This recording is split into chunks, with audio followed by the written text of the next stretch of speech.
Well, alam mo nung last LEDAC meeting natin, the second LEDAC meeting, may mga 20 na panukala, no? 20 panukala na hinihingi po ng ating Pangulo before the end of the year. And we're happy to announce na halos kalahati ay natapos na rin namin sa Senado, magiging batas na po siya. And those that are pending na magiging batas na within the next few weeks, hopefully the President will be able to sign it. Itong National Employment Action Plan, yung Trabaho Bill.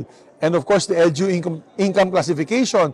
Nandyan din po ang Internet Transaction Act. Nandyan din po ang PPP law. Napakalaga po ng PPP law na ito dahil dadami po ang foreign and direct investments and local direct investments sa mga malalaking infrastructure projects ng gobyerno. Nandyan din yung Salt Development Industry Act, yung ease of paying taxes. Matatapos na ito, magiging batas na rin ito within a month's time.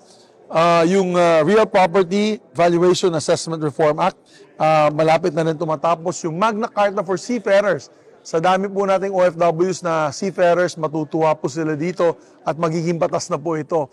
Hopefully, third reading na po namin yan by next week sa Senado. Malapit na po matapos. Yung Anti-Agricultural Smuggling Act, ito ay maganda para sa ating mga magsasaka. Tinake up po natin yan. Yung Presidente nagsalita ng matagal tungkol dito dahil alam mo, nasa puso po natin ng ating Presidente ang ating mga magsasaka, no? Ang mga concerns at needs ng ating mga magsasaka.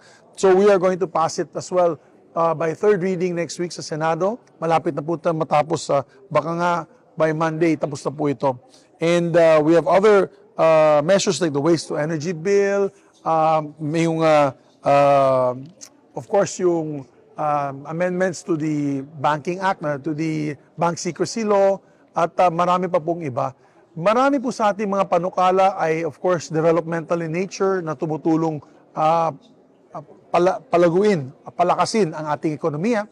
And marami din sa measures natin ay of course revenue measures na kailangan po ng gobyerno. For example, yung taxes on single-use plastics. Yan po ay unang-una, yung single-use plastics ay napakarumi. Yan po ang nagkakalag nagbabara ng ating mga esteros. Yan po ang nakikita po natin sa ating karagatan. So, as a proponent to recycling, gustong-gusto ko po yan na at least itong single-use plastics na tinatapon kaagad pagkatapos ng isang gamit ay mapahatulan po ng mga buwis na pwede natin ibalik sa ating kalikasan, pwede natin ibalik sa mga government service programs. And many others. And meron din po tayong PDIDA, the Philippine Defense Industry Development Act, kung saan kung kailangan po ng ating military, Air Force, Navy at Coast Guard ng mga kagamitan, dito na natin, i-prioritize po natin ang magsasagawa po ng mga planta o gagawa po ng mga planta dito sa ating bansa.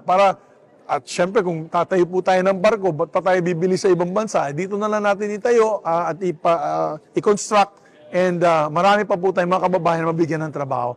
So, ang ganda po ng legislative agenda ng Pangulo. And we will pass this the soonest possible time. Pinakamatagal na end of the year, which is this December, kasama po ng kanyang General Appropriations Act.